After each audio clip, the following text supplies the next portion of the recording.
बिल्कुल राहुल गांधी का सीधा सीधा जो निशाना आप बता रहे हैं वो बिल्कुल सही है। आप देखिए कुछ दिन बाद लोगों को भी पता लग जाएगा। राहुल गांधी ने जो ये सवाल उठाया है कि यहाँ पर असेंबलिंग पर ज्यादा ध्यान दिया जाता है, उत्पादन पर ध्यान नहीं दिया जा रहा है। अब क्या हो रहा है देश के अंदर, कभी चाइना से कल पुर्जे मंगाए जा रहे हैं, जापान से कल पुर्जे मंगाए जा रहे हैं और अपने मित्र राष्ट्रों से भी बहुत सारे कल पुर्जे मंगाए जा रहे हैं और यहाँ पर असेंबल करके बताया जा रहा है कि हमारा देश रोजगार परक देश बन रहा है, हमारा देश आत्मनिर्भर देश बन रहा है। लेकिन नमस्कार, स्वागत है आपका। मेरा नाम है विपिन विभाग। मेरे साथ मेरे सहयोगी सादाब रिजवी। धन्यवाद सर। कांग्रेस नेता राहुल गांधी ने शुक्रवार को रोजगार प्रोत्साहन योजना को लेकर प्रधानमंत्री नरेंद्र मोदी से सवाल पूछा है। राहुल गांधी ने कहा है कि पीएम मोदी रोज नए नारे गढ़ते हैं, लेकिन युवा अब भी वास्तविक अवसरों का इंतजार कर रहे हैं। क्या यह एक और जुमला है? एक्स पर पोस्ट में विपक्ष के नेता राहुल गांधी ने कहा है कि 2024 के लोकसभा चुनाव के बाद पीएम मोदी ने जोर शोर से रोजगार प्रोत्साहन योजना की घोषणा की थी। इसमें युवाओं को रोजगार देने का वादा किया गया था। उन्होंने आरोप लगाया कि योजना की घोषणा किए लगभग 1 साल हो गया है, मगर सरकार ने इस पर अब तक कुछ नहीं किया है।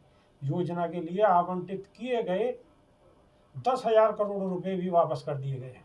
इससे साफ है कि प्रधानमंत्री बेरोजगारी को लेकर कितने गंभीर हैं। राहुल गांधी ने कहा है कि केवल बड़े कॉरपोरेट्स पर ध्यान केंद्रित करके निष्पक्ष व्यापार की बजाय मित्र राष्ट्रों को बढ़ावा देकर, उत्पादन की बजाय असेंबली को प्राथमिकता देकर और भारत के स्वदेशी कौशल की उपेक्षा करके नौकरियां पैदा नहीं की जा सकती। करोड़ों नौकरियां सृजित करने का तरीका एमएसएमई में बड़े पैमाने पर निवेश, निष्पक्ष बाजार, स्थानीय उत्पादन नेटवर्क को समर्थन और सही कौशल वाले युवा ही हैं। उन्होंने कहा कि प्रधानमंत्री इन विचारों से सहमत नहीं होंगे, लेकिन मैं उनसे सीधे पूछना चाहता हूं कि प्रधानमंत्री जी, आपने बड़े दिखावे के साथ रोजगार प्रोत्साहन योजना की घोषणा की थी, लेकिन 10,000 करोड़ रुपए की यह योजना कहां गायब हो गई? सादाब रिजवी। बिल्कुल सीधा राहुल गांधी का सीधा सीधा जो निशाना आप बता रहे हैं वो बिल्कुल सही है। आप देखिए कुछ दिन बाद लोगों को भी पता लग जाएगा। राहुल गांधी ने जो ये सवाल उठाया है कि यहाँ पर असेंबलिंग पर ज्यादा ध्यान दिया जाता है, उत्पादन पर ध्यान नहीं दिया जा रहा है।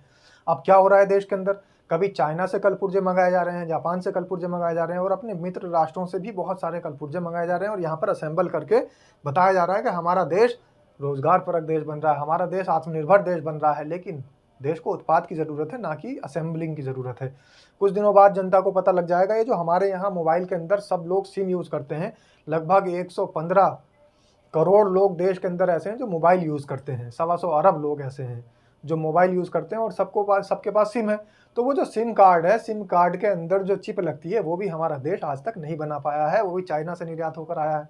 अब उसके अंदर बड़ी खबर ये आ रही है कि बड़ी जासूसी का और इसके अंदर जो है हमारी सुरक्षा में सेंध लगाने का बहुत बड़ा मामला सामने आ रहा है, उजागर हो रहा है।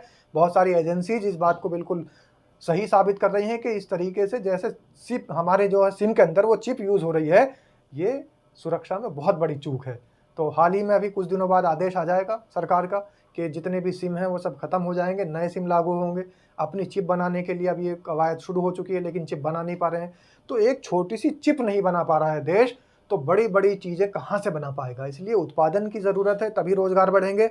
हमें असेंबलिंग की जरूरत नहीं है। राहुल गांधी ने एक बड़े मुद्दे पर सवाल उठाया है और जो बात करी है कि घोषणाएं की जा रही हैं, घोषणाएं तो सरकार जाने कब से करती चली आ रही है, लेकिन उन घोषणाओं को अमली जामा पहनाना भी बहुत जरूरी है। लेकिन सरकार सिर्फ घोषणाएं कर देती है और घोषणाएं करने के बाद वहां की जो उसकी संभावित राशि होती है वो भी वापस कर दी जाती है। जनता का मूर्ख बना दिया जाता है और कुछ नहीं। बिल्कुल, जनता का मूर्ख बना दिया जाता है, बाकी और कुछ नहीं है। छोटी छोटी चिप नहीं बनाई जा रही, विश्व गुरु बनाएंगे। बनाएंगे या नहीं बनाएंगे, आप भी बेहतर तरीके से जानते हैं।